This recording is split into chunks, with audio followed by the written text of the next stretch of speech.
I remember when I first met Ethan at the marketing firm in Seattle where we both worked. I was just 25, fresh into the industry, eager to prove myself, and he was a senior sales executive, already making waves. Our paths crossed often, and it wasn't long before what started as casual office chatter turned into something much more. We began dating about a year into knowing each other, and everything felt right. The chemistry was undeniable, and our shared interests only brought us closer. Ethan proposed to me during a special date at an art museum we both loved. It was a place that had always been a sanctuary for us, a place where we could escape the pressures of daily life and just be ourselves. The proposal was romantic, with Ethan getting down on one knee in front of a painting we both admired. I was over the moon. The thought of our future together filled me with joy and anticipation. But that joy began to dim as soon as Ethan's mother entered the picture. I had heard about her before, Ethan's stories of her strong opinions and high expectations, but I never imagined how challenging our relationship would become once she was involved. The first time I met her was at a dinner to celebrate our engagement. I remember her critical eyes scanning me, as if searching for flaws. She wasted no time in expressing her disapproval, making me feel like I had to constantly prove my worth. Despite the uneasy start, I was determined to move forward with our wedding plans. However, things quickly became more complicated. Ethan and his mother had some expectations about how my life should change after the wedding, namely, that I should quit my job. Initially, the idea of stepping back from my career seemed like a feasible compromise, especially since I had always dreamed of being a supportive partner. But as the days went by, my doubts grew. I loved my job. It was where I felt most confident and fulfilled. The thought of giving that up, especially with the increasing tension from Ethan's mother, felt like losing a part of myself. The situation worsened when Ethan's mother took over our wedding plans. What was meant to be a modest celebration quickly turned into a grand affair, driven by her extravagant ideas. The budget spiraled out of control as she insisted on lavish decorations, an elaborate menu, and a venue far beyond what Ethan and I had initially agreed upon. We had planned for a simple, elegant event, but her demands turned it into a spectacle. Ethan's family had initially promised to contribute to the wedding expenses. However, just as the planning was reaching its peak, they pulled out, leaving us with the entire financial burden. I tried to keep costs down by making practical decisions, but every choice was met with criticism from Ethan's mother. Her constant interference left me feeling isolated and powerless. It seemed like no matter what I did, I was never going to meet her expectations. The final blow came after our wedding. Ethan, without even discussing it with me, canceled the lease on the apartment we had planned to move into. Instead, he arranged for us to live with his parents. I was stunned. The apartment had been a symbol of our independence, a place where we could start our new life together. Now, it felt like I was being forced back into a situation where I had no control. I felt betrayed and overwhelmed. As if this wasn't enough, Ethan announced just days before our honeymoon that he would be going on the trip with his mother, not with me. I was heartbroken and angry. When I confronted him, he dismissed my feelings, saying it was important for his mother to have this time with him. Then, in a shocking act of cruelty, he destroyed my passport, making it impossible for me to join them. In that moment, everything came crashing down. I realized that I had married into a toxic and controlling environment, with Ethan completely under his mother's thumb. The betrayal felt like a cold, harsh slap in the face. I had hoped for a partnership based on love and mutual respect, but instead, I found myself in a nightmare of manipulation and control. Despite the emotional turmoil, a spark of resolve began to flicker within me. I had been documenting my interactions with Ethan's mother throughout the wedding planning process, initially just to keep a record. Now, those recordings became my lifeline. They were a tangible reminder of the toxicity I had been enduring and a crucial tool as I began to consider my next steps. The pain was still fresh, and the path ahead seemed daunting, but I knew I needed to make a change. I had to stand up for myself and reclaim my life, no matter how difficult that journey might be. Little did I know, this was just the beginning of a battle that would test my strength in ways I had never imagined. In the days that followed the wedding, The reality of living with Ethan's parents began to sink in. It was a constant reminder of how far my life had deviated from what I had hoped for. Their home, once a place I thought of as a temporary inconvenience, quickly became a prison. Every day, Ethan's mother's controlling nature seemed to tighten its grip on my life. Ethan's mother, Karen, was relentless. She continued to belittle my attempts to adjust to this new living arrangement, constantly finding fault with how I did things. From the way I cooked to the way I cleaned, nothing was ever good enough for her. I felt like I was walking on eggshells, trying to avoid her scrutiny and criticism, but it was impossible to escape. Each day I spent in their house was a reminder of how isolated and powerless I felt. To make matters worse, Ethan seemed completely indifferent to my distress. He was absorbed in his work, often spending long hours at the office or engaged in social activities with his mother. It was as if he had completely disconnected from me and our marriage. Every time I tried to discuss my feelings or suggest we talk about our situation, he brushed me off or deflected the conversation. It was clear that he was more concerned about keeping the peace with his mother than addressing the problems in our marriage. Then came the crushing blow. Just days before our honeymoon, Ethan dropped a bombshell. He announced that he would be going on the trip with his mother instead of me. When I protested, demanding to know why, Ethan's response was cold and dismissive. He said it was important for his mother to have this time with him, and that I should understand. My heart sank. It felt like the ultimate betrayal. Our honeymoon was supposed to be our time to celebrate our new life together, not a getaway for Ethan and his mother. My anger and hurt reached a boiling point when Ethan went so far as to destroy my passport. I had been planning on joining them, hoping maybe I could salvage some of the trip, but when I found out my passport was gone, it was like a final blow to my sense of self. I was trapped in a situation I couldn't escape, with no way to even leave and find some solace. The emotional weight of it all began to take a serious toll on me. I was overwhelmed and felt utterly helpless. I knew I had to find a way out, but I didn't even know where to start. The idea of confronting Ethan and Karen seemed daunting and futile. They had already shown me how little they valued my feelings and opinions. Amidst the chaos, I found myself turning inward. I began to reflect on the decisions I had made and how I had gotten here. My once bright and hopeful outlook had been overshadowed by a toxic environment and a controlling mother-in-law. I felt like I had lost a part of myself in the process. One evening, as I was trying to make sense of everything, I stumbled upon the recordings I had kept during the wedding planning. Initially, I had just wanted to document the process for my own peace of mind, but now they were a record of the emotional abuse and manipulation I had endured. Listening to those recordings was both painful and illuminating. They highlighted the extent of Karen's interference and Ethan's lack of support. It was clear that I had been subjected to more than just an overbearing mother-in-law. I was living in a deeply toxic situation. Determined to regain some control over my life, I started making plans. I knew that confronting Ethan and Karen directly wouldn't be enough. I needed to have a strategy and gather evidence to support my case. The recordings were a start, but I needed more.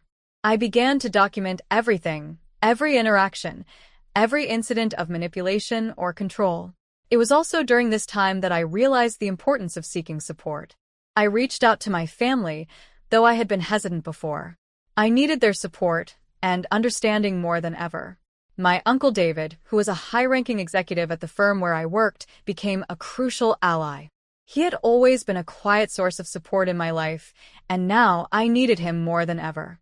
With the evidence I had gathered and David's support, I felt a glimmer of hope. I started to see a way out of the toxic environment I was trapped in. The journey ahead was daunting, but I was determined to stand up for myself and reclaim my life. It was clear that Ethan and his mother had underestimated my resolve. As I prepared to take decisive action, I knew that I would face resistance. But for the first time since all of this began, I felt a sense of empowerment. I was ready to confront the betrayal and fight for my future. The path was still unclear, but I was determined to navigate it with strength and resolve. The days following Ethan's announcement about the honeymoon were a blur of anger and despair. I was trapped in a house that felt more like a cage every day, with Ethan and Karen continuing their toxic control over every aspect of my life. I knew I had to take action, but the enormity of the situation felt overwhelming. Every time I tried to approach Ethan, he was either dismissive or evasive. I could sense his increasing detachment and his complete alignment with his mother's wishes. Despite feeling emotionally drained, I used my anger as fuel. I reviewed the recordings and notes I had collected, each one a reminder of the manipulation and control I had endured. I started organizing the evidence systematically, hoping to build a strong case for myself. My Uncle David's support became even more crucial. I needed his expertise and his position at the firm to navigate the next steps. One evening, after a particularly grueling day of sifting through my recordings, I met with David at his office. The seriousness in his eyes as he listened to my story gave me a renewed sense of purpose. He was shocked by the extent of Ethan and Karen's manipulation, and his support gave me the courage to press forward. "Laura," David said with determination, "you're not alone in this. We're going to make sure this gets handled properly. Let's start by reviewing the evidence you've collected. We need to build a solid case." His words were a balm to my wounded spirit. We spent hours going through the recordings and organizing them into a coherent timeline of events. David's calm demeanor and logical approach helped me see a way forward amidst the chaos. It was clear that Ethan's actions, combined with his mother's interference, created a toxic environment that was not just emotionally abusive, but also involved financial misconduct. The next step was crucial, gathering more evidence of Ethan's embezzlement. I had suspected something was off when I stumbled upon financial discrepancies in some of the documents I had access to. With David's advice, I began to carefully collect and document these irregularities. It was a risky move, but I knew it was necessary. Weeks passed, and I started to notice Ethan and Karen's increasing frustration with my apparent attachment. They continued to try and manipulate me into resuming my duties as a wife, expecting me to fall back into the submissive role they had envisioned for me. Their efforts only fueled my resolve. I wasn't going to let them undermine my self-worth any longer. Then came the pivotal moment. I finally gathered enough concrete evidence of Ethan's embezzlement and his mother's complicity. I had meticulously documented financial records, emails, and other relevant materials that painted a clear picture of the corruption. With David's help, I presented this evidence to the authorities and the company's internal investigation team. It was an intense and nerve-wracking process, but the gravity of the situation propelled me forward. As the investigation unfolded, the pressure on Ethan and Karen intensified. Ethan was called in for questioning, and his previously confident demeanor started to crack. The walls of their deceit were closing in, and the once seemingly impenetrable facade of their control began to crumble. Meanwhile, Ethan and Karen returned from their ill-fated honeymoon, their faces a mix of confusion and anger as they realized the extent of their predicament. They were completely unaware of the storm that was brewing back home. When they tried to pressure me into resuming the marriage, expecting me to bow to their demands, they were met with an unwavering resistance. "Laura, you can't do this," Ethan pleaded one evening as he tried to convince me to put everything behind us. "We need to work things out." "No, Ethan," I responded firmly, my voice steady. "I've seen who you really are. I've seen what you and your mother have done. I'm not going to be manipulated anymore." Their attempts to regain control only highlighted their desperation. I knew that the battle was far from over, but I felt empowered and resolute. I had taken significant steps towards reclaiming my life and ensuring that Ethan and Karen faced the consequences of their actions. In the midst of this turmoil, I found solace in the support of my friends and family, especially David. Their belief in me and their encouragement helped me stay strong. I was no longer the person who had been swallowed by uncertainty and fear. I was reclaiming my power and taking charge of my future.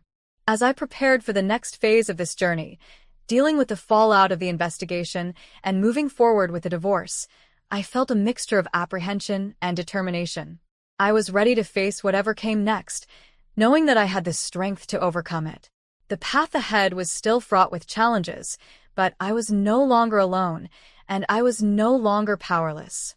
The aftermath of the investigation was a whirlwind of legal battles and emotional turbulence. With Ethan's embezzlement exposed and his fraudulent activities making headlines, the firm moved swiftly to distance itself from the scandal. Ethan was dismissed, and legal proceedings were initiated against him and his mother. I was both relieved and anxious.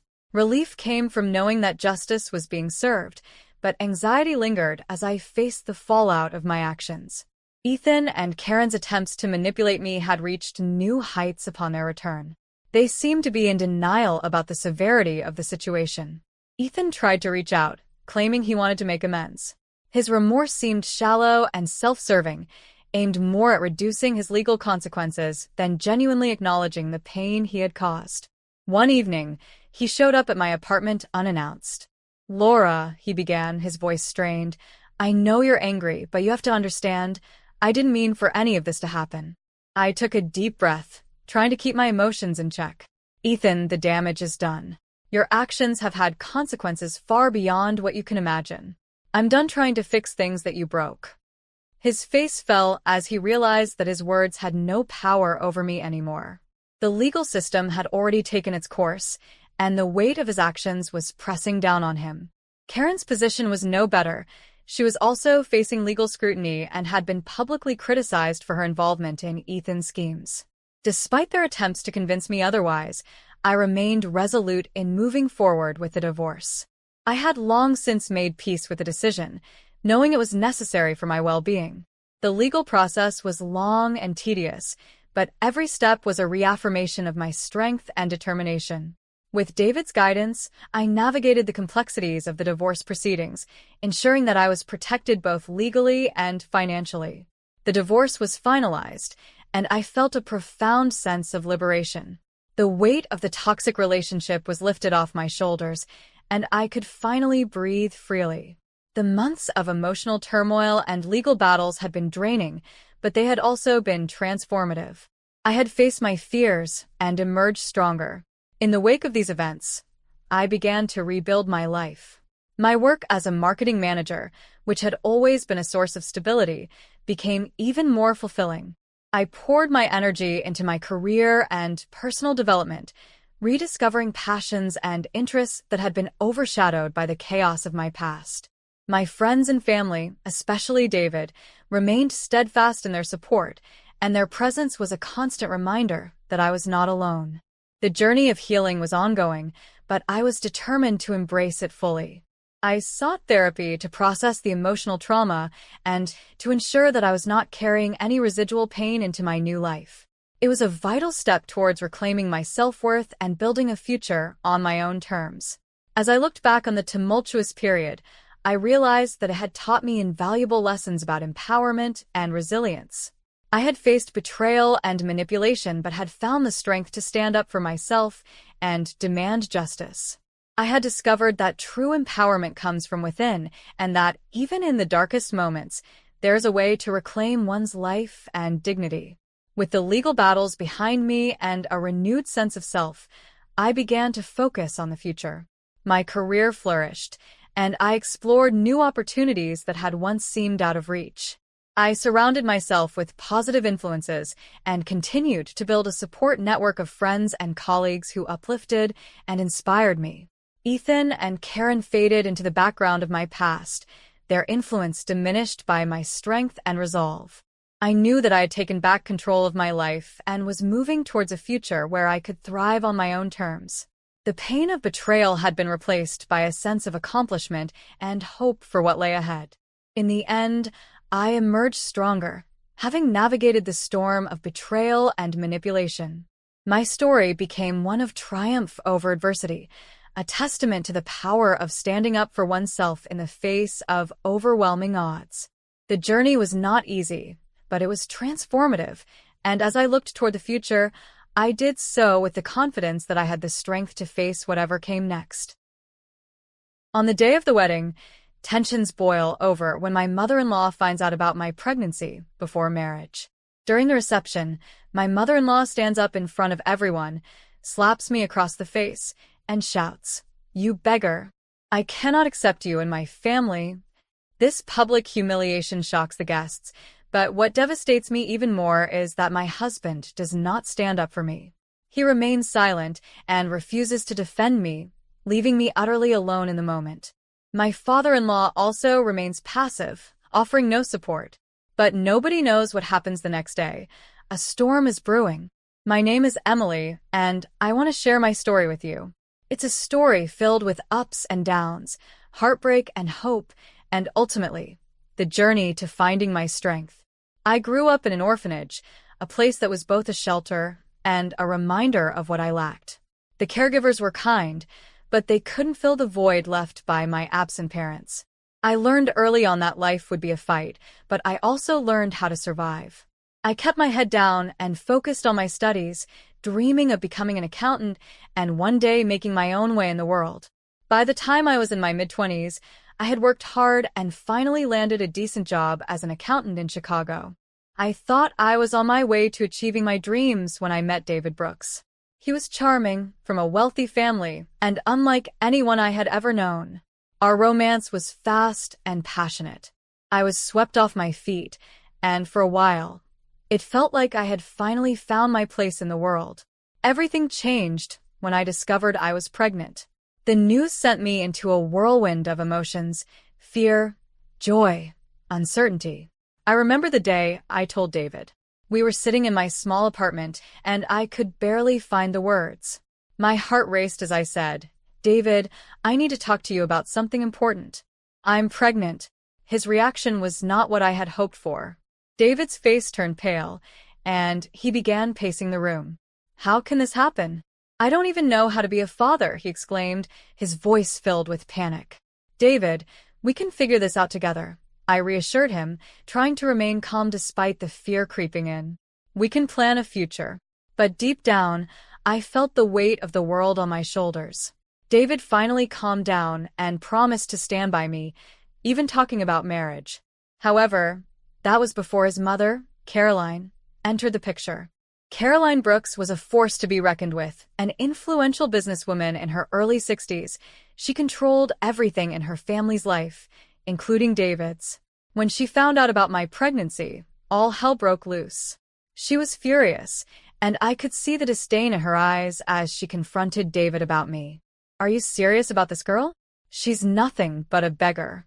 You can't marry her," Caroline shouted, her voice dripping with contempt. Despite David's protests, Caroline made it clear that she would not accept me into their family. I felt like I was being crushed under the weight of her judgment, but David promised to marry me anyway, hoping to shield me from her wrath. The day of the wedding finally arrived. I had imagined it so differently, a day filled with love and joy, but instead, it felt like I was walking into a battlefield. The ceremony went smoothly, but the real drama unfolded at the reception. As we celebrated with friends and family, Caroline stood up, her voice cutting through the laughter and music like a knife. "Emily," she shouted, pointing a finger at me. "You beggar. I cannot accept you in my family." Before I could even process what was happening, she slapped me across the face. I stood there, stunned, as gasps filled the room. The laughter stopped. Guests stared, and I felt all the eyes on me, judging, criticizing. But what hurt the most was David's silence. He didn't defend me. He just stood there, frozen like a statue. I thought I would crumble at that moment, but instead, I felt something ignite within me. I wouldn't let her win. I had spent too long fighting for my place in this world, and I wasn't going to let Caroline take that away from me. After the wedding, I moved into the Brooks Grand Estate, but I soon realized that the fairy tale was over. The reality was suffocating. David was distant, consumed by the pressures of fatherhood and his mother's expectations. Caroline's cruelty became relentless. She belittled me at every opportunity and even questioned the paternity of my child. "Maybe you've been lying about this baby," she would say, her voice sharp and cutting. "David deserves better than this. You're lucky he's even marrying you." With each passing day, I felt more isolated and unloved. David's silence became a heavy burden on my heart, and I began to wonder if I had made a mistake. Was I strong enough to face this alone? My heart ached as I watched David retreat further into his own world. He began drinking more, and I could sense the shift in our relationship. The love that once felt so strong now seemed like a distant memory.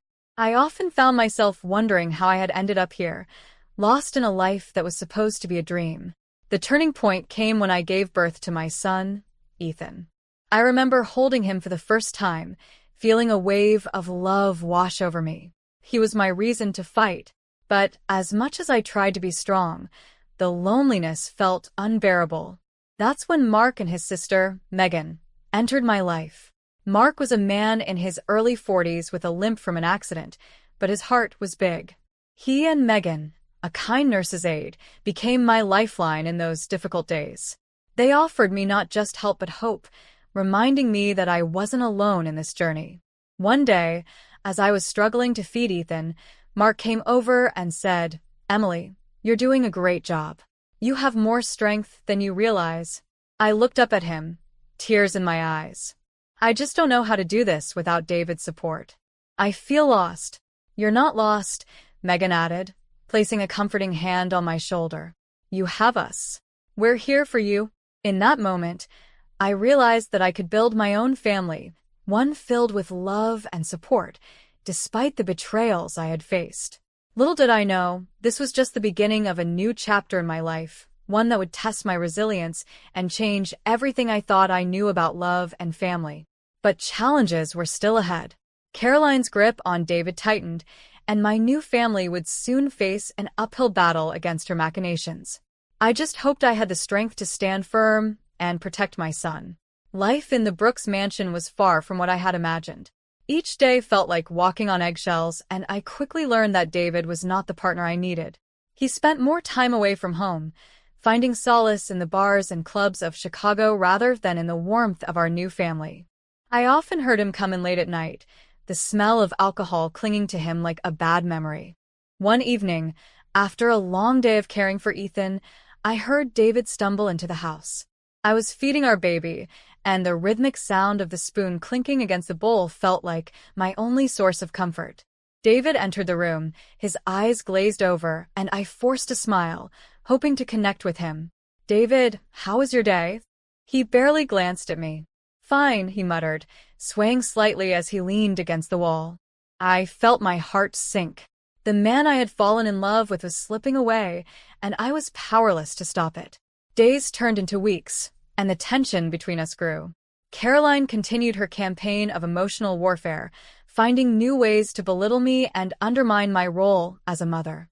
"Ethan deserves better than a mother who can barely keep a job," she would say with a smirk, her eyes glinting with malice. I tried to rise above her taunts, but it was exhausting. I felt like I was constantly fighting a battle with no end in sight. One day, as I was struggling to calm a fussy Ethan, I overheard Caroline talking to David in the living room. "He's just a baby, Caroline. He doesn't understand anything." David's voice was strained, filled with frustration. "Oh, he will understand," Caroline replied, her tone icy. "He'll understand that his mother is nothing but a burden.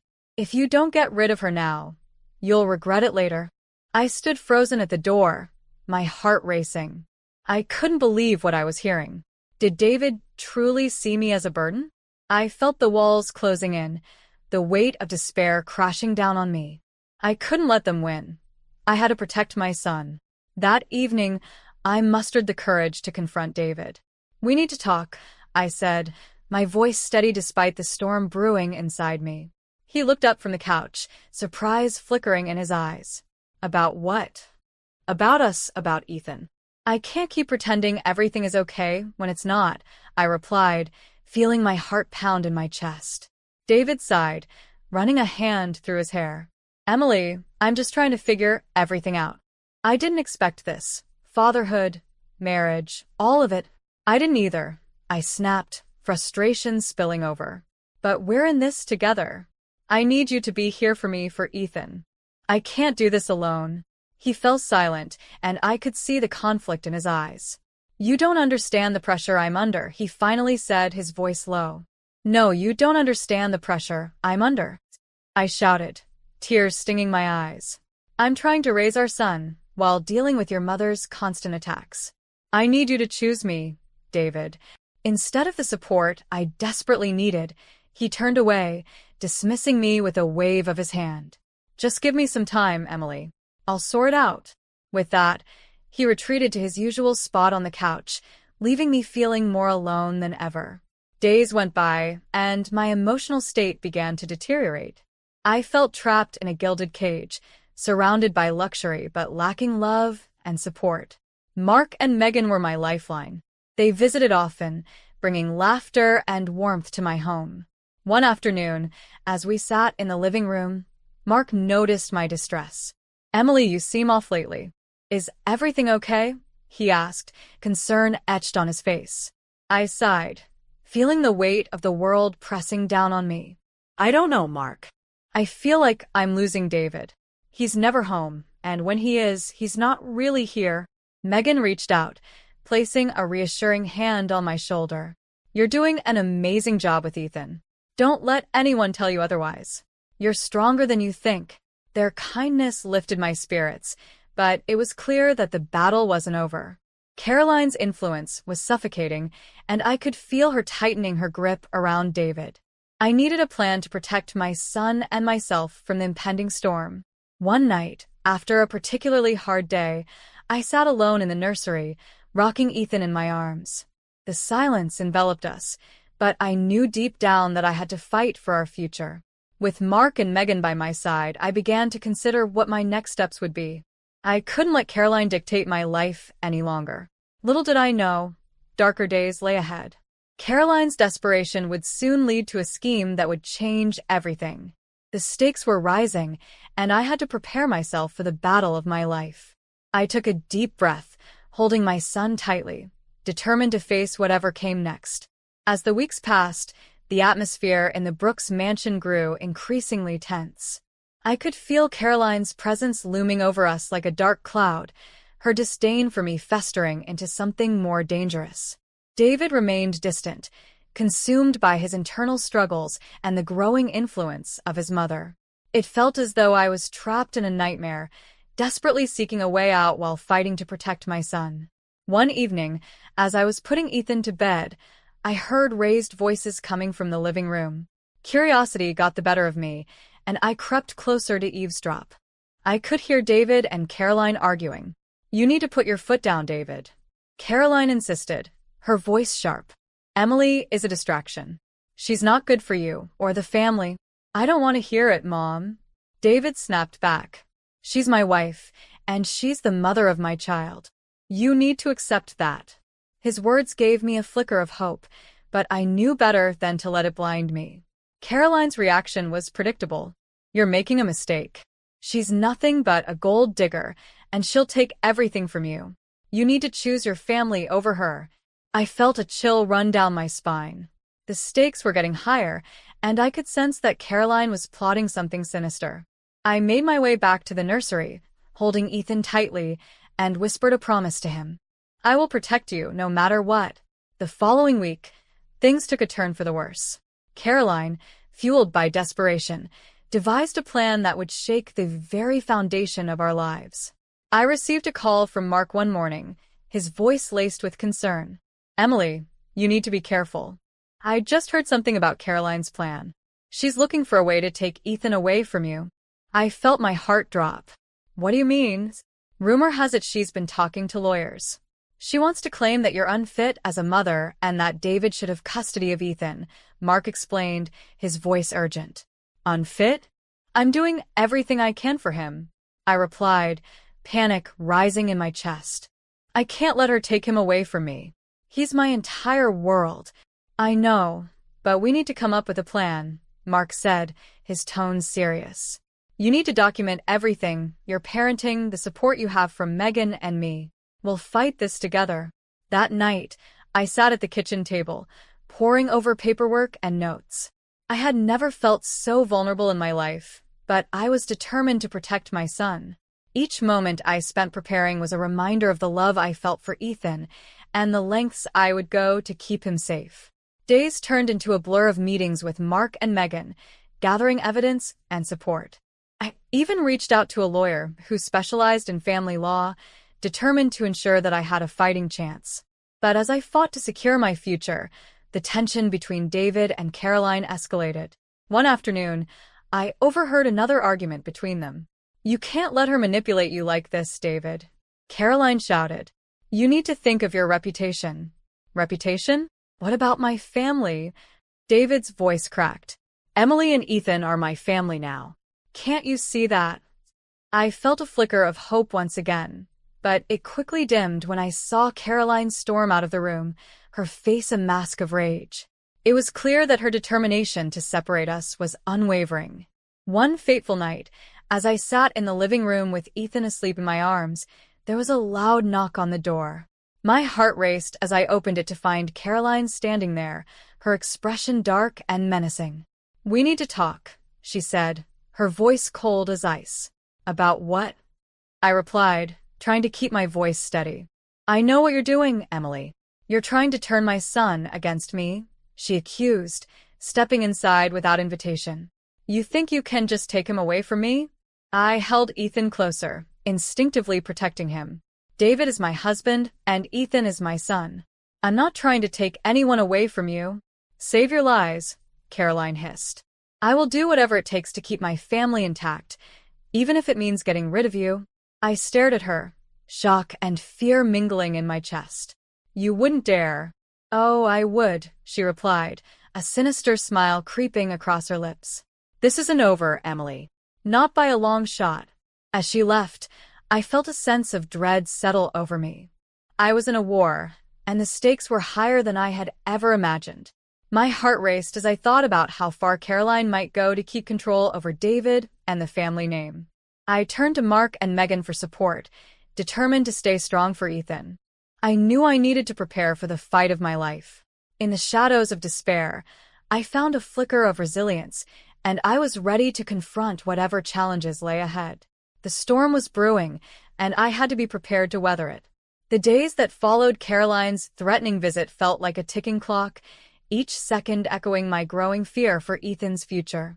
With every confrontation, I knew she was inching closer to executing her plan, and I had to stay one step ahead. I poured my heart and soul into preparing for what was to come, buoyed by the unwavering support of Mark and Megan. One afternoon, as I was reviewing notes from my lawyer, I received a text from Mark. "We need to meet. I have news." My heart raced. I quickly arranged to meet him at our usual spot, a quiet cafe where we could talk without interruptions. "Emily, I found out that Caroline has been spreading lies about you," Mark said, concern etched on his face. "She's telling people you're unstable and unfit to care for Ethan." I felt a wave of nausea wash over me. "She can't do that. I've done everything to be a good mother." Mark nodded. "I know, but we need to document everything. I suggest you start keeping a detailed journal of your daily activities with Ethan, showing how much you love and care for him. Every little detail counts." With renewed determination, I began to keep a record of each moment I spent with Ethan, his first steps, the way he giggled when I played peek-boo, and the quiet moments when he fell asleep in my arms. Each entry became a testament to my love and commitment as a mother. As I continued to gather evidence, Caroline's attacks grew more aggressive. One afternoon, I received a call from my lawyer informing me that Caroline had filed for temporary custody of Ethan, claiming I was unfit due to my unstable living conditions and lack of family support. My heart sank. It was a blatant lie, and I had to fight back. The day of the court hearing arrived, and my anxiety was palpable. I could feel the tension in the air as I entered the courtroom, my hands trembling. Mark and Megan sat in the back, offering silent support, and I took a deep breath to steady myself. Caroline sat across from me, a smug smile plastered on her face. David was there too, but he looked conflicted, glancing between his mother and me. "Your Honor," Caroline began, her voice dripping with feigned concern, "Emily is unfit to raise my grandchild. She doesn't have a stable home, and she lacks any real family support." I stood up, determined to defend myself. "Your Honor, I may not come from a wealthy background, but I am a devoted mother.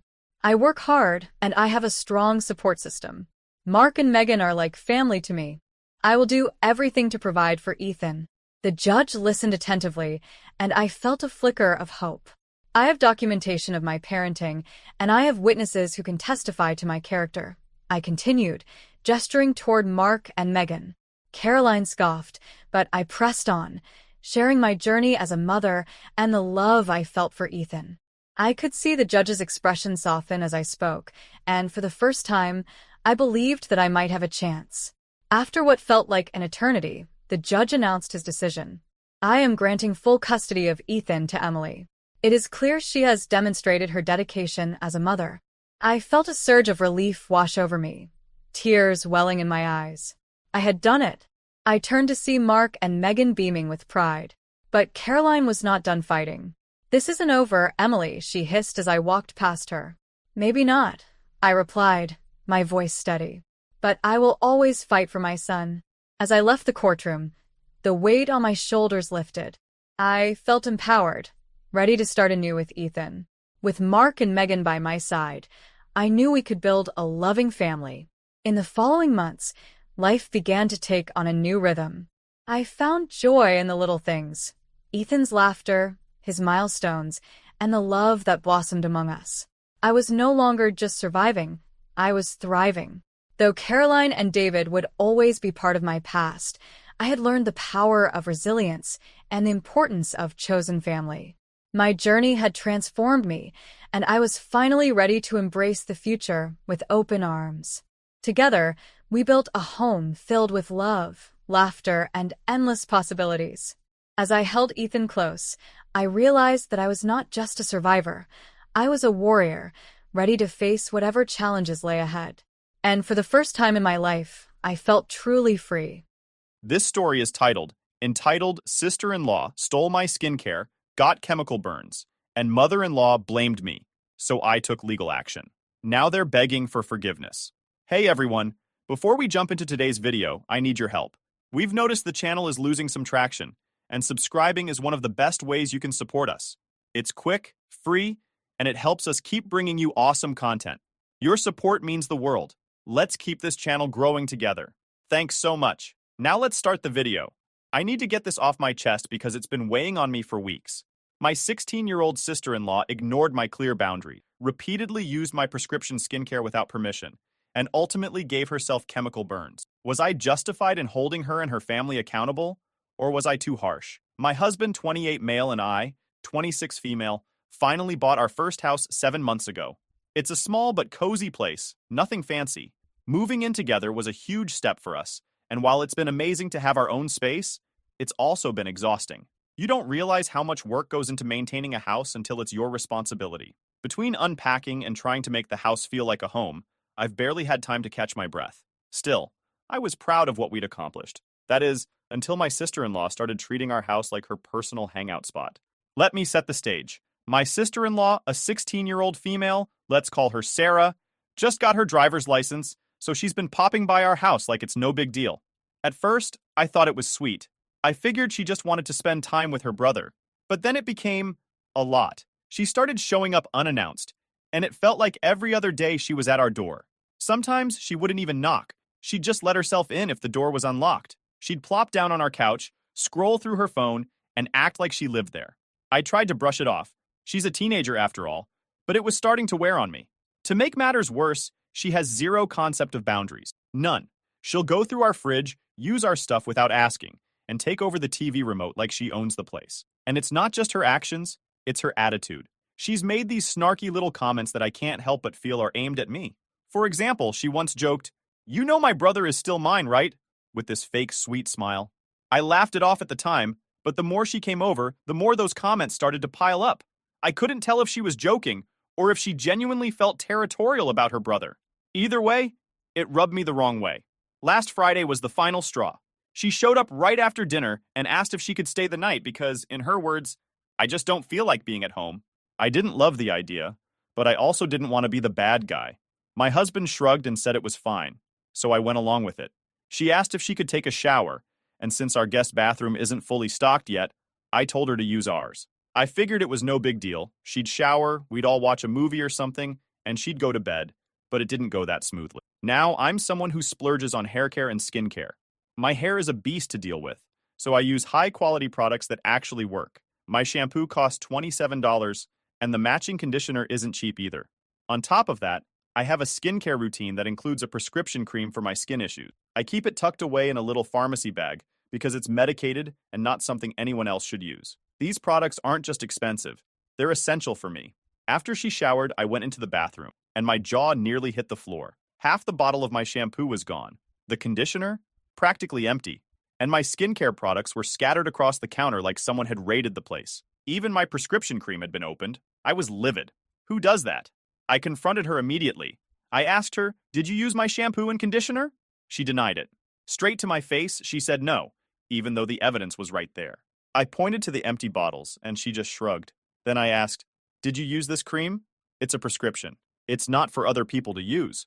And again, she denied it. She acted like I was accusing her of something absurd, even though everything on the counter had been moved. I tried to stay calm, but I was so frustrated. I told her, "Look, I'm not mad, but you can't use my stuff, especially not my prescription cream. It's medicated and not safe for you to use. Next time, please bring your own products." Instead of apologizing, she rolled her eyes at me. "It's just a cream," she muttered. "Don't be selfish." Then she walked out of the bathroom like I was the one in the wrong. I couldn't believe it. Here I was, letting her stay the night, use my bathroom, and be comfortable in my home, and she had the audacity to act like I was being unreasonable. I didn't want to make a big scene, so I let it go for the night. She left the next morning without saying much, and I thought that was the end of it.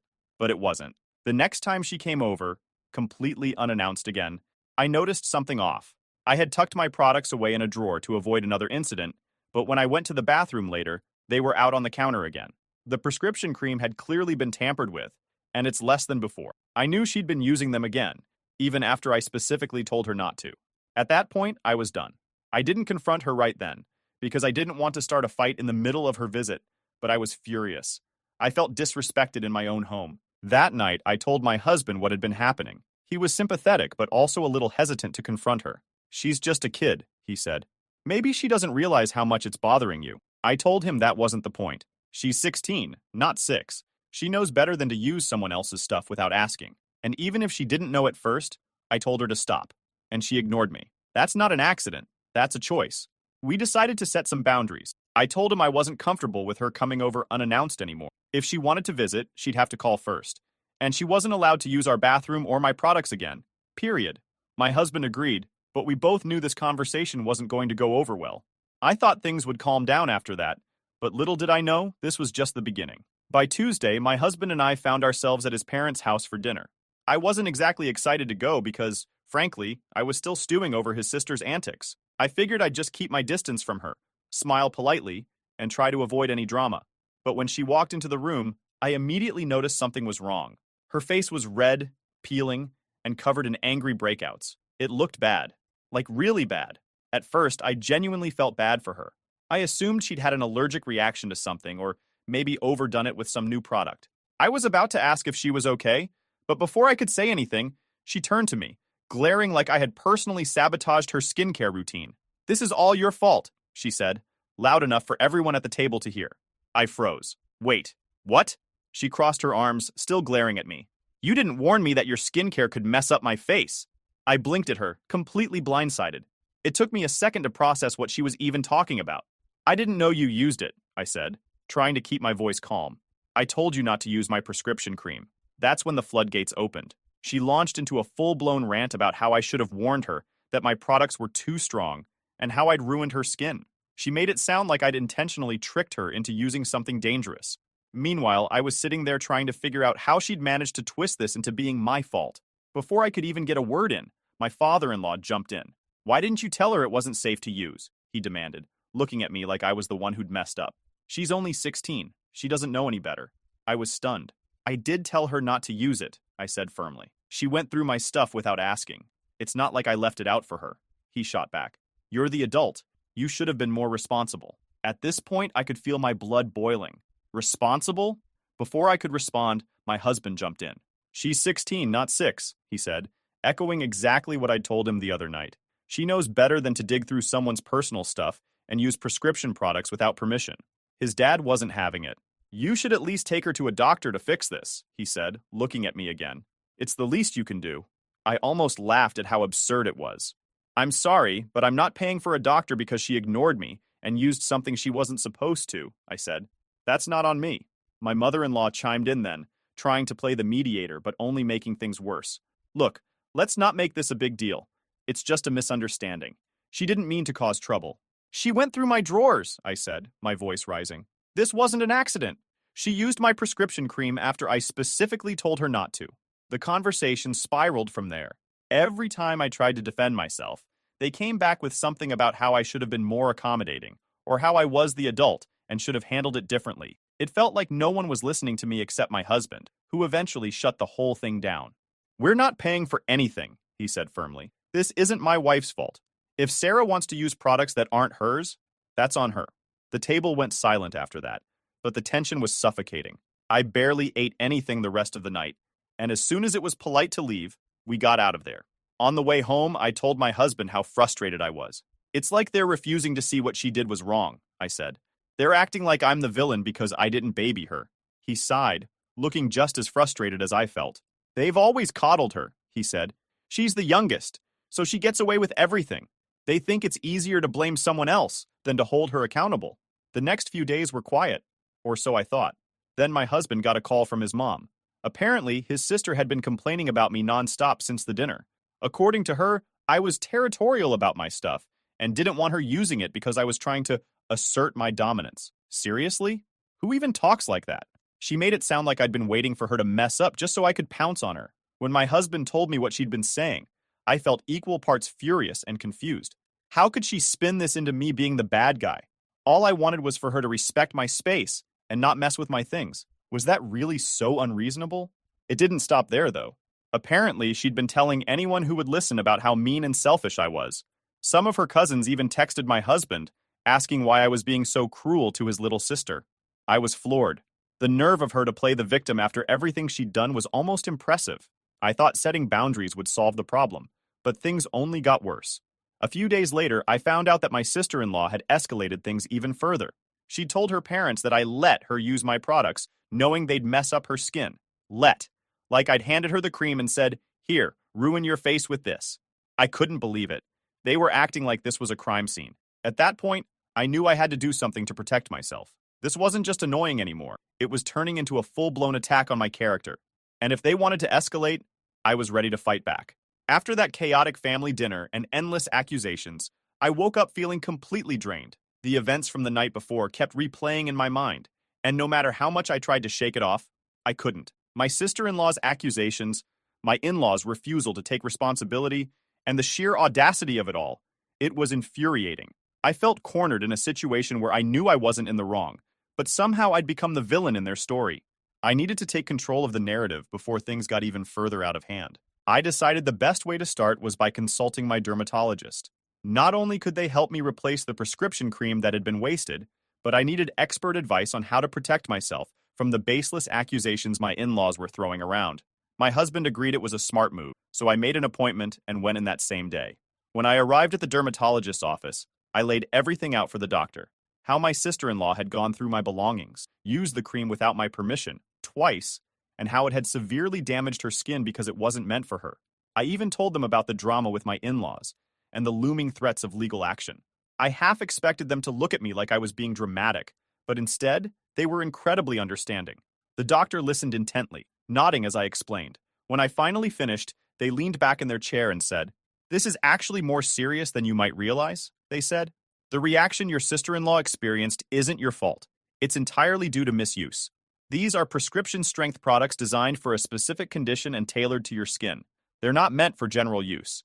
They then offered to write a formal statement for me, detailing how the products were safe when used as directed, and that the adverse reaction was caused solely by her misusing them. It felt like a huge weight lifted off my shoulders, knowing I'd have this statement to back me up if things escalated further. But then the doctor said something that completely caught me off guard. "You know, her using your prescription products without permission could technically be considered medical theft." I blinked. "Medical theft?" "Yes," they said. "Prescriptions are legally protected. They're prescribed to you and no one else for a reason. For her to knowingly take and use your prescription product, especially after you explicitly told her not to, could be reported to the authorities. It's not just a minor boundary issue. It's a serious matter." I sat there for a moment, letting their words sink in. Medical theft. It sounded so heavy, so official. Filing a police report over something like this hadn't even crossed my mind. I told the doctor it felt extreme, and they nodded, acknowledging my hesitation. It might feel extreme, but this isn't just about the products she wasted or the damage to her skin, they said. It's about protecting yourself. You're already dealing with accusations and potential legal threats, and they are asking you to treat the damage the medication caused, which is not easy too. If they push things further, having this incident on record could protect you. I left the appointment with the statement in hand and a lot to think about. Part of me still felt weird about the idea of filing a report. It wasn't like she'd stolen my credit card or broken into my house, but the more I thought about it, the angrier I got. This wasn't a simple misunderstanding or an accident. She wasn't some clueless kid who didn't know better. She was 16, perfectly capable of reading labels and understanding boundaries.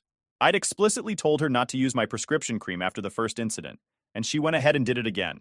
That wasn't ignorance. It was entitlement. Worse, it was dangerous. If her reaction had been more severe, I'd be the one dealing with even bigger consequences. That evening, I sat down with my husband to talk everything through. I showed him the dermatologist's statement and explained what the doctor had said about medical theft. At first, he was hesitant, worried that taking things this far might escalate the situation, but as we talked, he realized we needed to make his family understand the seriousness of their actions. Maybe confronting them with this will make them back off, he finally said.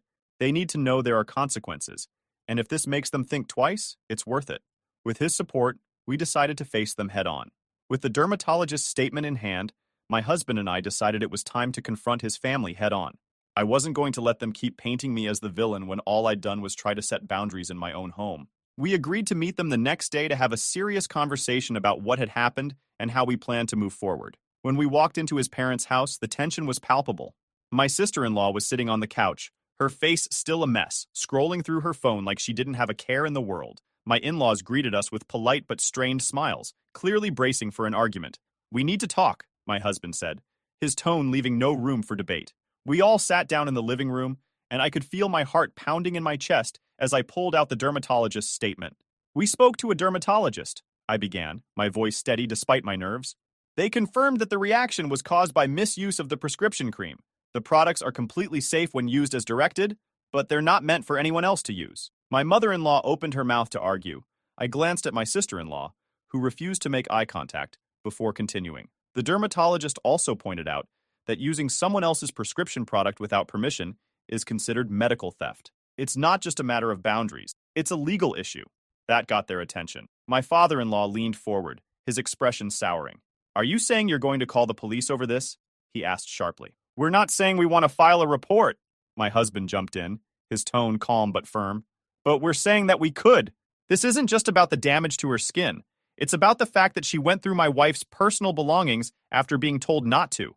Twice. That's deliberate. And it's serious."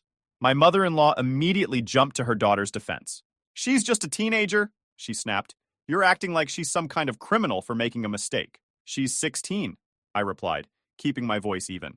"Old enough to drive a car, but she can't read a label or understand basic boundaries? She is old enough to understand basic respect for someone else's property. I told her not to use the cream, and she ignored me. That's not a mistake. That's a choice." "Even so," my father-in-law cut in, his tone sharp. "This is family. You're really going to threaten her with something like this? Over what? Some shampoo and cream?" "This isn't about the money," my husband said, cutting off their excuses. "It's about the principle. Sarah knew what she was doing, and instead of owning up to it, she's turned this into a mess where you've been blaming my wife for something that wasn't her fault. If you keep pushing this narrative, we'll do what we need to protect ourselves." My sister-in-law, who had been silent until now, finally spoke up. "I didn't mean for it to get this bad," she said, her voice shaky, though her words felt rehearsed. "I just thought it would be fine. I didn't know it would cause all of this." Her tone made it sound like she was the victim, and I couldn't hold back anymore. "You didn't know," I said, incredulous. "I told you not to mess with our stuff. I tucked my things away and you still went digging through them. Twice. And now you're trying to act like this is my fault because your skin reacted? How is that fair?" "It's not like I was trying to hurt anyone," she said defensively, but I cut her off. "No, you weren't trying to hurt anyone. You were just being reckless and entitled. And now, instead of owning up to what you did, you've been spreading lies about me to the family and trying to make me the bad guy. That's not okay." Sarah looked away, clearly uncomfortable. while my mother-in-law opened her mouth to argue, but seemed to think better of it. I could tell his parents didn't know how to respond. For the first time, they seemed to realize just how serious this situation had become. After a long, heated discussion, we left their house with no real resolution. My in-laws refused to fully acknowledge their daughter's actions, but they also seemed rattled by the possibility of us filing a report. My sister-in-law didn't apologize, but she didn't say anything else either. It was clear that she knew she'd gone too far, even if she didn't want to admit it. As we drove home, my husband sighed, breaking the silence. "They're not going to change," he said, his voice heavy. "But at least now they know we're serious." The confrontation hadn't been easy, but it had been necessary. And whether or not they accepted responsibility, we'd made it clear that we weren't going to be pushed around anymore. Later that evening, just as I was finally starting to relax, there was a knock at the door. My husband and I exchanged a look. It was late, and we weren't expecting anyone. When I opened the door, there stood my sister-in-law. Her face was blotchy and red, not from the peeling anymore, but from crying. She looked miserable, a far cry from the smug teenager who had rolled her eyes at me just days ago. She didn't waste any time. "Can I come in?" she asked quietly, her voice shaking. I stepped aside, unsure of what she was planning, but I wasn't about to have this conversation on the front porch. My husband stayed nearby, leaning against the kitchen counter, his arms crossed, watching the scene unfold. As soon as she stepped into the living room, she started crying again. "Please," she said through choked sobs, "please don't file the police report. I didn't mean for any of this to happen. I didn't think it would get this bad." I stayed silent, letting her talk. She went on, saying she didn't want her parents to know how serious things had gotten and that she was willing to pay me back for the wasted products if I'd just let it go. "I'm sorry, okay?" she pleaded. Her words made me pause, but not for the reason she probably hoped. It wasn't the apology or the promise to pay me back. It was the way she framed it. "Don't ruin my life over this." It wasn't about taking responsibility for her actions or even acknowledging what she'd done. She was scared of the consequences, not sorry for her behavior. I took a deep breath, steadying myself before responding. "You ignored my boundaries, and then tried to make me look like the bad guy spreading rumors when things went wrong. You're not a little kid who doesn't know better. You knew exactly what you were doing, and now you're facing the consequences of that." She started crying louder, practically wailing, trying to make it impossible for my husband to ignore her. She kept throwing these desperate glances his way, like she was begging him to swoop in and save her, playing the helpless little sister card. When it became clear that he wasn't going to back her up, she lost it. She turned to him, yelling, "She's ruining everything. She's a bitch and you should leave her." That was it. The little bit of patience I had left snapped. "Are you kidding me right now?" I shouted, cutting through her theatrics. "You come into my house, go through my things, lie to everyone, try to ruin my reputation, and now you're standing here calling me a bitch? In my own home?" My voice was shaking with anger, but I didn't care. I wasn't about to let her manipulate the situation any longer. She opened her mouth to say something, but I didn't give her the chance. "You're not the victim here. You've been disrespecting me from the moment you walked into this house, and now you think you can come here, cry a little, and turn my husband against me? Get the fuck out now." Her jaw dropped, like she couldn't believe I had the audacity to stand up to her. She turned to my husband one last time, tears streaming down her face. "Are you seriously just going to let her talk to me like this?" she yelled, trying to get him to take her side. But he wasn't having it. "You need to leave," he said, his tone firm. "She's right. You crossed every line, and now you're doubling down instead of apologizing. This isn't her fault.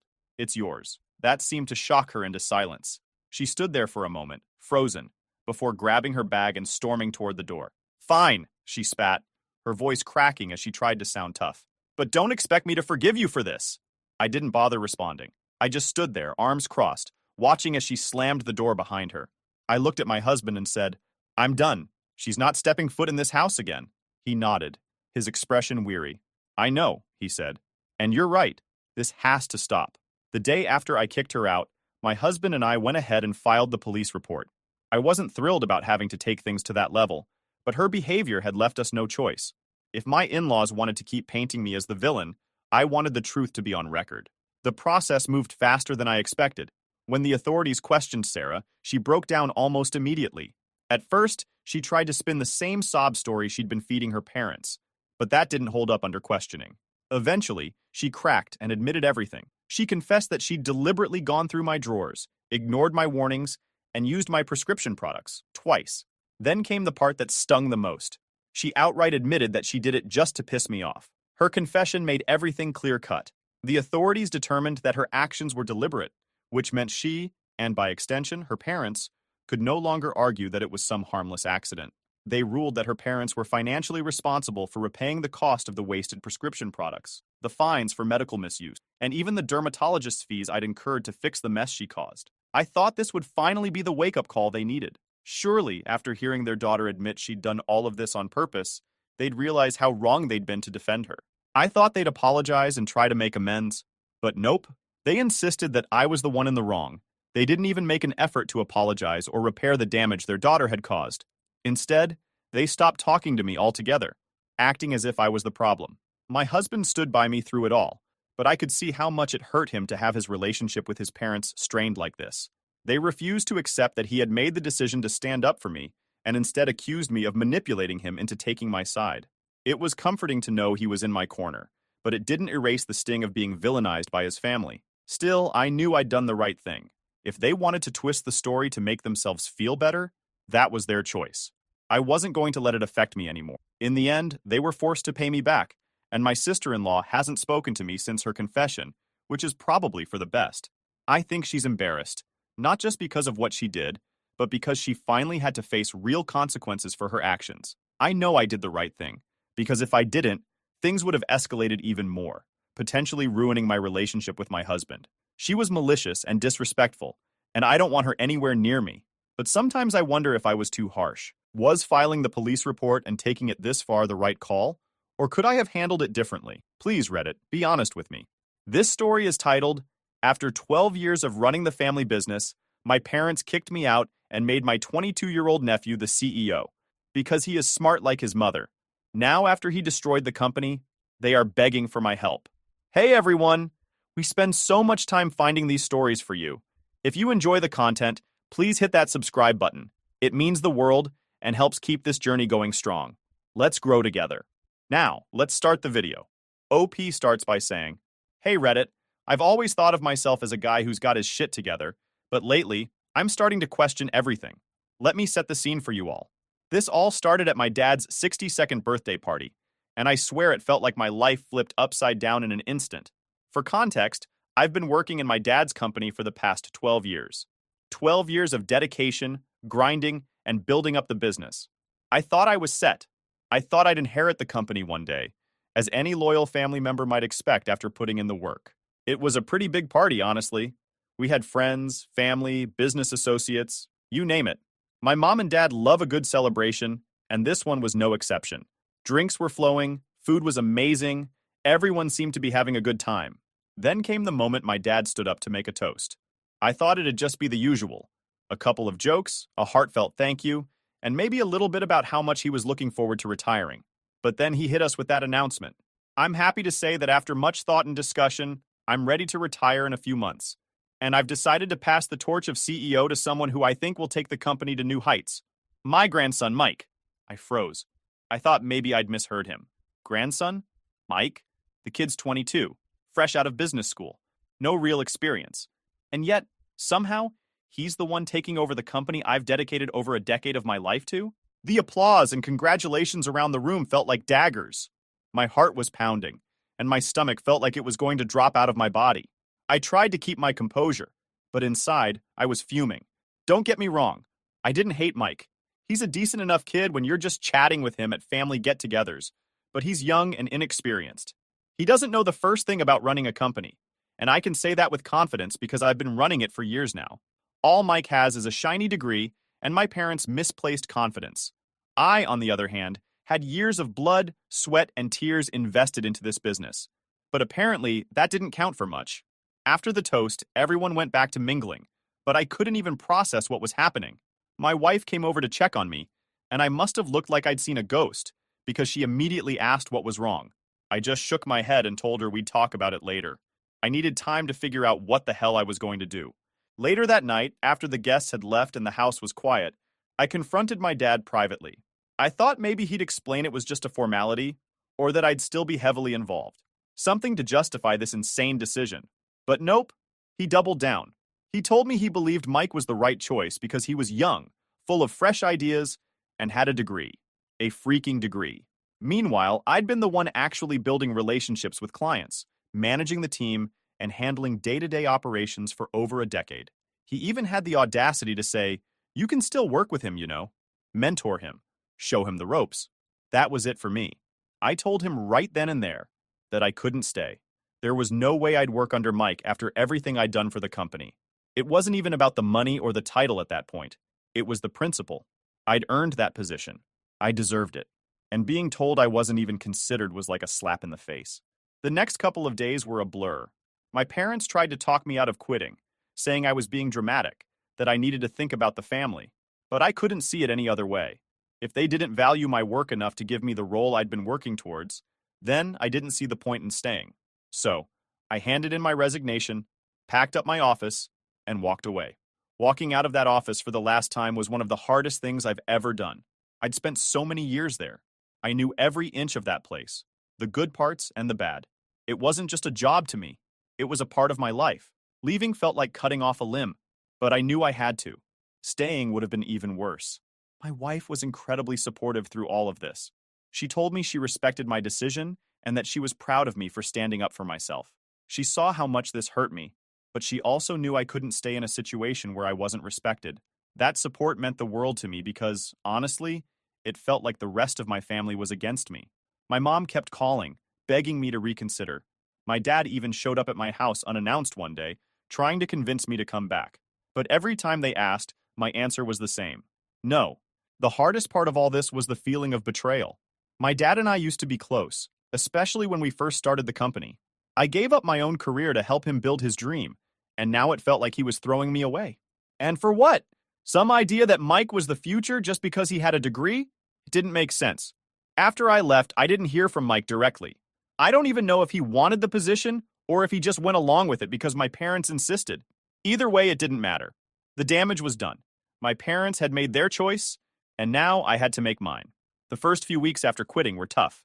I kept replaying the conversation with my dad in my head, wondering if there was something I could have said or done differently. But every time I came to the same conclusion. I made the right call. There was no way I could have stayed and watched Mike fumble his way through running the company while I stood on the sidelines, biting my tongue. It wasn't just about me anymore, it was about my self-respect. So, here I am now, 6 months later, still trying to piece my life back together. I've been keeping my distance from my family, focusing on figuring out my next steps. And as much as it hurts to say this, I think walking away was the best thing I could have done. If they couldn't see my worth, then I had no reason to stick around. After I quit, I thought I'd wash my hands of the family business for good. I didn't want to think about it, hear about it, or even be reminded it existed. But life doesn't work like that, especially when the thing you're trying to forget is tied to your family. Despite my best efforts, news about the company and Mike's disastrous leadership kept finding its way to me. At first, it was little things. A friend of mine who still worked there texted me saying, "Dude, Mike just fired 3 senior employees because they didn't vibe with his vision." My first reaction? I laughed. Not because it was funny, but because it was so predictable. Mike had no clue what he was doing. Those employees had been with us since the early days and knew the business inside out. Losing them was like cutting off an arm and expecting to run a marathon. Next, I heard he was making some bold changes to our contracts. I'm all for innovation, but Mike was messing with deals that had been in place for years. Relationships I had carefully built and nurtured. Clients started walking away, frustrated and confused. And still, my parents stuck by him. "He's just adjusting," my mom told a mutual friend. "It's all part of the process." Yeah, sure. The process of tanking a company. Then came the real kicker, financial fraud. I don't know all the specifics because, honestly, I don't care to dig into the details. But from what I gathered, Mike tried to inflate our numbers to impress a big client. Rookie mistake. The guy probably thought he was being clever, but all he did was wave a giant red flag that screamed, "Audit me!" The fallout was immediate and brutal. The company's reputation was shredded, clients bailed en masse, and the lawsuits started piling up. Hearing about all this was like watching a train wreck in slow motion.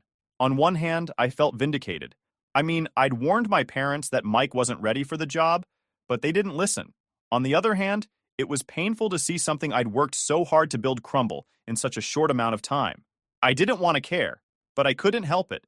That company had been my life for 12 years. It was like watching someone take a sledgehammer to a house you built with your own 2 hands. But here's the thing. None of this surprised me. Mike was never prepared to lead. The guy grew up with a silver spoon in his mouth, never had to struggle for anything. He had this arrogance about him, like he thought he could walk into a room and just figure things out as he went. That might work in school, but not in the real world. Business isn't forgiving. It doesn't care about your last name or your GPA. And Mike was learning that the hard way. I wasn't the only one who saw it coming.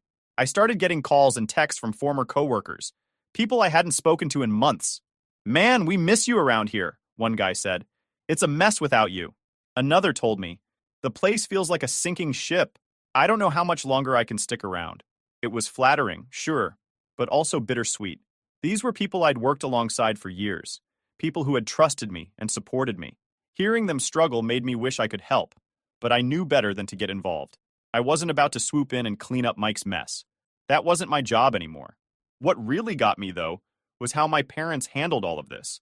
Instead of holding Mike accountable, they made excuses for him. "He's under a lot of pressure," my mom said when someone asked about the fraud charges. "He just needs time to find his footing." Time? The guy had managed to nearly destroy the company in less than 6 months. How much more time did he need?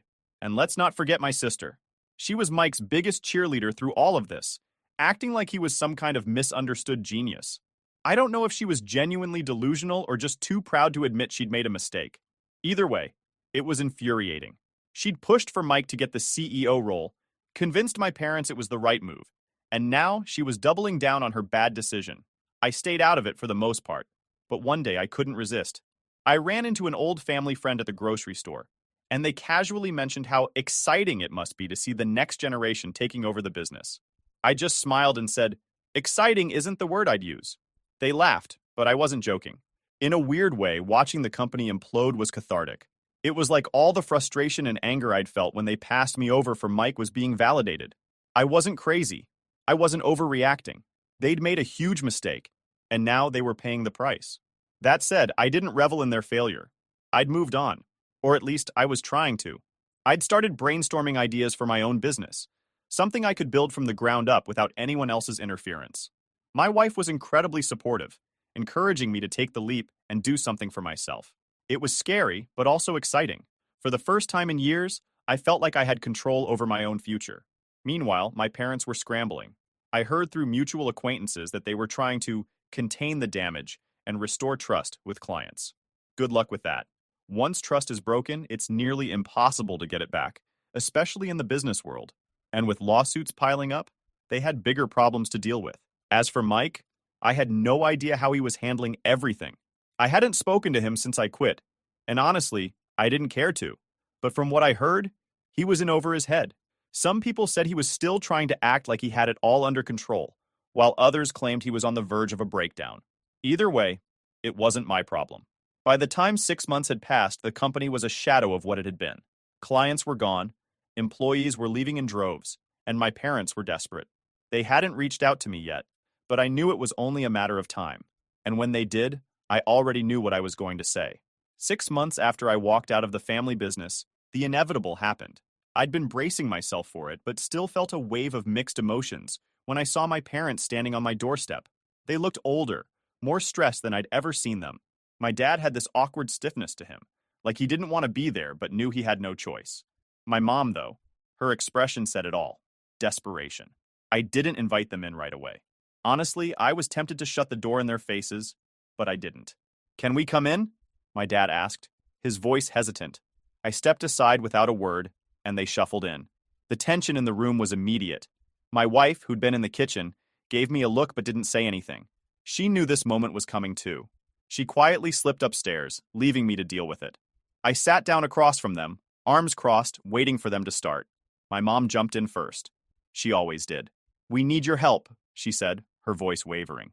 "The business is—" She hesitated, like saying it out loud would make it worse. "It's in trouble. Mike made some mistakes. Big ones." I didn't respond. I just stared at her, letting the silence stretch. It was clear she wanted me to fill the gap, to jump in and offer a solution. I didn't. Eventually, my dad spoke up. "He's in over his head," he admitted, rubbing his temple like he had a headache. "And now the company is facing lawsuits, losing clients. We're barely hanging on." This was a moment I'd thought about many times since I quit. I'd imagined them coming to me, asking me to fix things, and me laughing in their faces. But now that it was actually happening, I felt more annoyed than anything else. It wasn't satisfying or validating. It was just sad. And what do you expect me to do about it? I finally asked. My tone wasn't angry, but it wasn't kind either. I wanted them to squirm a little. They deserved it. My mom reached out, putting her hand on mine. You know the business better than anyone, she said. We need you to come back, please. Her words hit me harder than I expected. For years, all I wanted was for them to recognize my value, to admit I was the one keeping the company afloat. And now, here they were, practically begging me to save them. But it didn't feel like a victory. It felt like an insult. After everything, they still expected me to clean up their mess. Why don't you ask Mike? I said, pulling my hand away. He's the CEO, right? Let him fix it. Mike can't handle it, my dad said, frustration creeping into his voice. We made a mistake. We see that now. But this is bigger than him. It's about the company, about everything we've built. Everything I've built, I corrected. I'm the one who spent 12 years making that company what it is. And you threw me aside like I was nothing. My dad sighed heavily, leaning back in his chair. He looked tired, defeated. We thought we were doing the right thing, he said. We thought Mike would bring something new to the table. But you were right. He wasn't ready. And now, we're paying the price. Hearing him admit that should have felt good, but it didn't. It just made me angrier. They'd known Mike wasn't ready. I'd told them over and over, but they hadn't listened. And now they wanted me to pick up the pieces? I'm sorry, my mom said softly, tears welling up in her eyes. We were wrong. We should have trusted you, but it's not too late. You can still fix this. I stood up, pacing the room. You want me to fix it? I said, my voice rising. You think I can just walk back in there and magically make everything better? Do you even hear yourselves? You didn't trust me before, but now that you're desperate, I'm suddenly good enough? They didn't say anything, and the silence only fueled my anger. Do you even understand what you're asking? You're asking me to put my life on hold again, to bail you out of a situation you created. And for what? So you can pat me on the back and tell me, good job, kid, before throwing me under the bus again? That's not what this is, my dad said firmly. This is about saving the company, saving our legacy. Your legacy, I shot back. Not mine, not anymore. My mom started crying then, full-on sobbing into her hands. My dad just sat there, staring at the floor like he didn't know what to do. And for a moment, I felt bad. They were my parents, after all.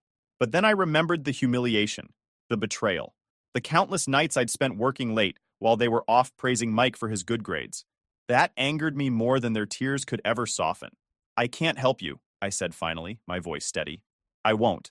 I've already started working on my own plans. I'm building something for myself now, and I'm not going to throw that away to clean up your mess. My dad looked up, his face hardening. So that's it? You're just going to turn your back on your family? I laughed, a bitter sound. You turned your back on me first. Don't try to guilt me into this. It won't work. They left soon after that, my mom still sniffling, and my dad looking like he wanted to argue but didn't have the energy. As soon as the door closed behind them, I let out a shaky breath. My wife came downstairs, wrapping her arms around me. You did the right thing, she said. You don't owe them anything.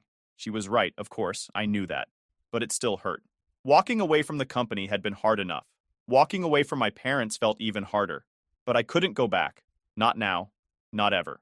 That night, as I lay in bed, I thought about what they'd said. About saving the company. About fixing things. A part of me wanted to. Not for them, but for myself. For the people who'd worked with me. The clients who'd trusted me. But another part of me knew it wasn't my responsibility anymore. They'd made their choice, and now they had to live with it. I fell asleep that night feeling more certain than ever. I wasn't going back. It was time to move forward. After my parents showed up at my doorstep, I felt a strange sense of clarity. For the first time in months, I stopped looking back. I'd spent too much time stewing over what happened, rehashing the betrayal, the disappointment, the anger. But after slamming that door on them, metaphorically and literally, I realized it was time to focus on what lay ahead. If I wasn't going back to their company, I needed to build something of my own. Starting from scratch is daunting, even when you know what you're doing. I didn't have a big office or a fancy team. Hell, I didn't even have a proper plan at first. All I had were the skills and knowledge I'd built over 12 years and the determination to prove to myself, and maybe a little to them, that I could do this. The first step was figuring out what kind of business I wanted to create. Real estate was all I knew, so that part was a no-brainer. But I didn't just want to recreate my dad's company. I wanted to do something different, something better. I'd learned a lot over the years, not just about the market, but about how to treat people, clients, employees, everyone. My parents had always treated the business like a machine, churning out deals without much regard for the people behind them. I wanted to build something more personal, more human. I started by reaching out to a few of my old clients. These were people I'd worked with for years, people who trusted me. I explained that I was starting my own thing and asked if they'd be interested in working with me again. To my surprise and relief, most of them were enthusiastic. "We were wondering when you'd get back in the game," one of them said. "Mike's been a disaster. We've been waiting for someone to step up." Their responses gave me the boost of confidence I needed. If they believed in me, maybe I could pull this off after all. But getting clients on board was just one piece of the puzzle. I also needed a team. The company wasn't going to run itself. That's where my old coworkers came in. I'd kept in touch with a few of them after I left, and I knew some were unhappy with how things had been going under Mike's leadership. One by one, I started making calls. "Hey, I'm putting something together," I told them. "It's small right now, but I think it has potential. Are you interested?" The responses were overwhelmingly positive. Many of them had already left my dad's company, tired of the chaos and mismanagement. They were between jobs, looking for something new. "I'm in," one of them said immediately. "I've been waiting for this call." Within a couple of weeks, I had a small but solid team. We didn't have a fancy office or shiny equipment, just a shared workspace and a lot of enthusiasm. It felt like the early days of my dad's company when we were scrappy and hungry. Except this time, it was my vision, my rules. Setting up the business was a whirlwind. Between registering the company, building a website, and figuring out how to market ourselves, I barely had time to breathe. But it was exhilarating. Every small win, a client signing on, a lead turning into a deal, felt like a massive accomplishment. For the first time in years, I wasn't just working. I was creating something, and it felt incredible. Of course, it wasn't all smooth sailing.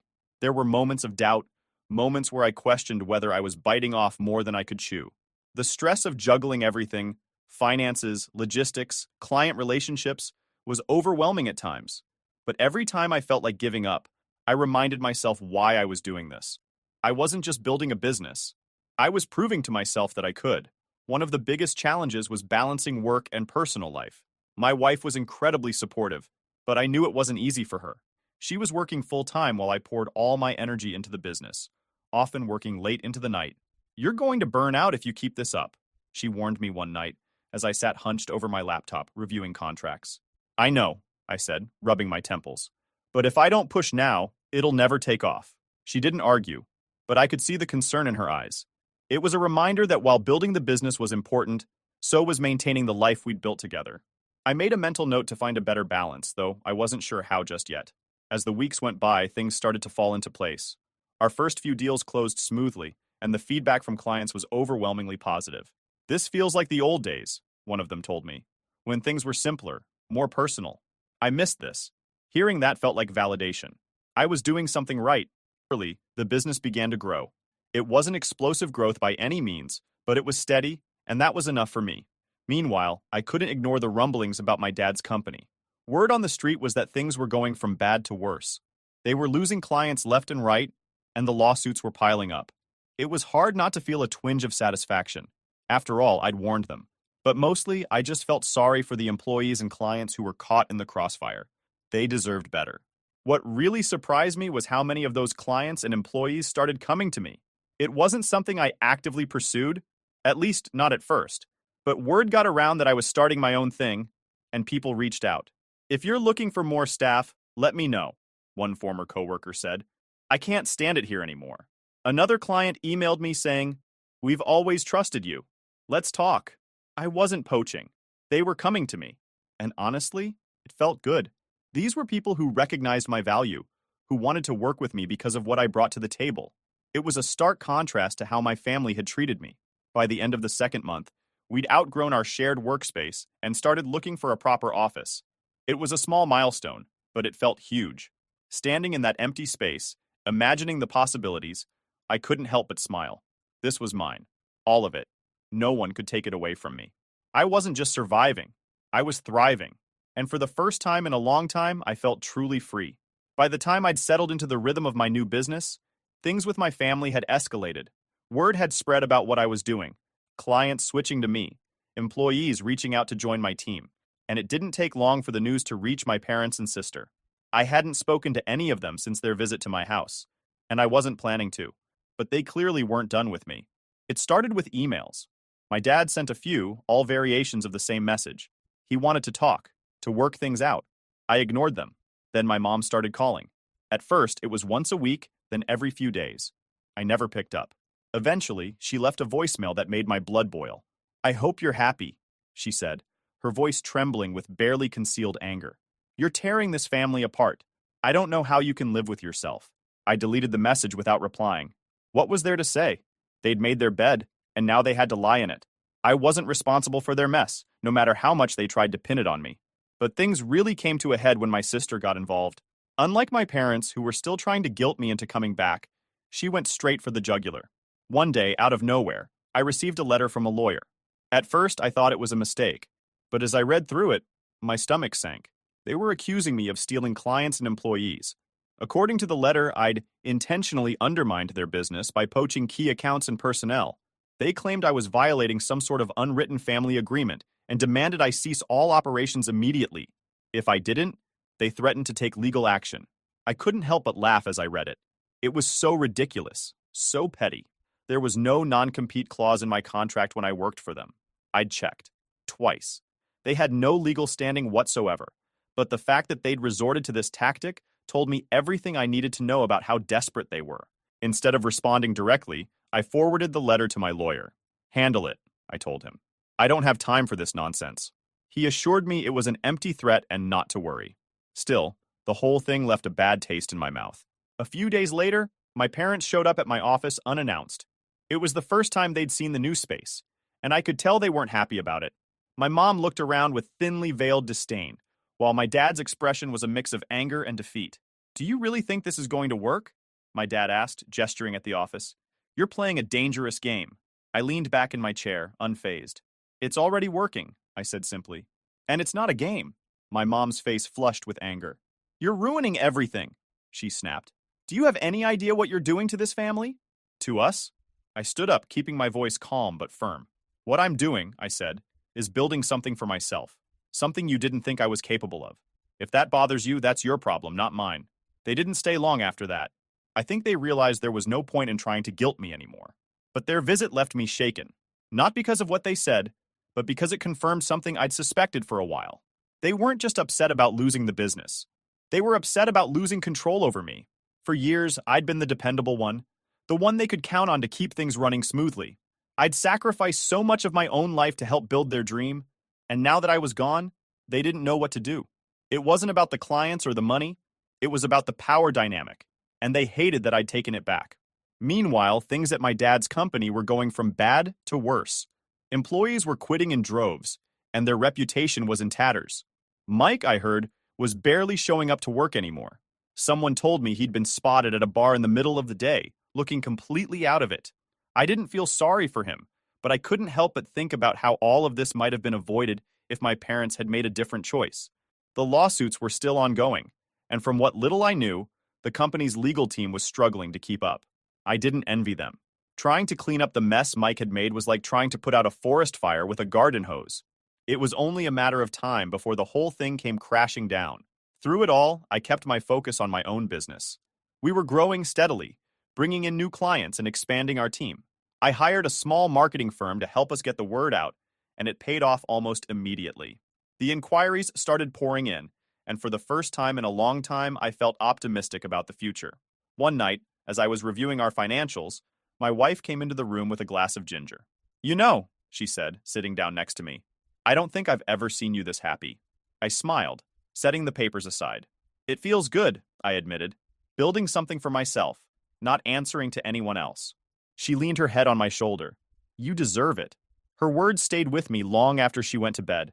For so long, I'd been chasing someone else's approval. My parents, my family, even Mike, in a way. But now I was finally doing something for myself. And for the first time, I didn't care what anyone else thought. As I sat there, surrounded by the evidence of my hard work, I realized something important. This wasn't just about proving my parents wrong or outshining Mike. It was about proving to myself that I was capable of more, that I didn't need their validation to succeed. And in that moment, I knew I'd made the right choice. Let them send their letters. Let them make their threats. I wasn't going back. Not now. Not ever. Months after my parents' unannounced visit to my office and the laughable legal threats from my sister, I found myself in a place I hadn't expected: contentment. My new business was running well. Not perfectly, of course, but enough to keep me busy and optimistic. My wife had even started talking about scaling down her own job to join me full time, and the thought of building this together made it all feel even more meaningful. Still, the remnants of my old life lingered in the background. My parents weren't the kind to just let things go, and though I had blocked most of their attempts to contact me, every now and then, word about the family business or Mike would filter through mutual acquaintances. And the news was rarely good. Mike, it seemed, had finally cracked under the pressure. The lawsuits had drained the company financially, and the loss of key clients meant their revenue was practically non-existent. My dad was forced to liquidate some assets to keep the doors open, but even that wasn't enough.